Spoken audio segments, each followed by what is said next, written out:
आदरणीय प्रधानमंत्री श्री नरेंद्र मोदी जी, मैं राष्ट्रीय लोक गायिका मान्या पांडे आपको सादर प्रणाम करती हूँ और आपसे हिंदी भाषा को लेकर एक निवेदन करना चाहती हूँ।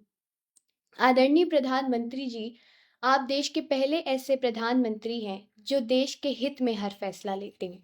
जैसे आपने एक देश एक चुनाव की नीति बनाई है, वैसे ही एक देश एक भाषा की नीति बनाइए और स्थानीय भाषा के साथ हिंदी भाषा को अनिवार्य करिए, जिससे देशवासियों को देश के किसी भी कोने में आने जाने में हिंदी को लेकर समस्या का सामना ना करना पड़े। आदरणीय प्रधानमंत्री जी, मैं कक्षा 10वीं की छात्रा हूँ और आपने मेरा प्रोग्राम 2023 में रीवा मध्य प्रदेश में 11 मिनट खड़े होकर देखा था, जो कि मेरे लिए सौभाग्य की बात थी।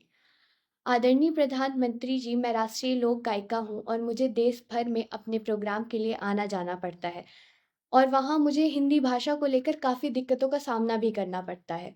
मैं दक्षिण भारत में तमिलनाडु, आंध्र प्रदेश, कर्नाटका, उड़ीसा और पश्चिम बंगाल की यात्रा कर चुकी हूँ, जहाँ मुझे हिंदी भाषा को लेकर काफ़ी दिक्कतों का सामना करना पड़ा। वहाँ के लोग हिंदी भाषा को घृणा की दृष्टि से देखते हैं, जिसको देखकर मुझे काफ़ी दुख होता है। दक्षिण भारत में अधिकांश लोग हिंदी नहीं समझ पाते हैं, जबकि अंग्रेज़ी भाषा को काफ़ी अच्छे से समझ लेते हैं। जब लोग अंग्रेज़ी भाषा को समझ लेते हैं, तो हिंदी भाषा को क्यों नहीं अपनाते हैं? मुझे ये बात समझ नहीं आती है। मैं सभी स्थानीय भाषाओं का सम्मान करती हूँ और सभी को अपनी मातृभाषा बोलने का पूरा अधिकार है और सभी को अपनी मातृभाषा से काफ़ी लगाव होता है। फिर भी मैं अपनी मातृभाषा हिंदी का इस प्रकार से अपमान सहन नहीं कर पाती हूँ। हमारे देश की सबसे ज़्यादा आबादी हिंदी भाषा का प्रयोग करती है, किंतु आज भी लोग उसे घृणा की दृष्टि से देखते हैं और अंग्रेज़ी भाषा को गले से लगा रहे हैं।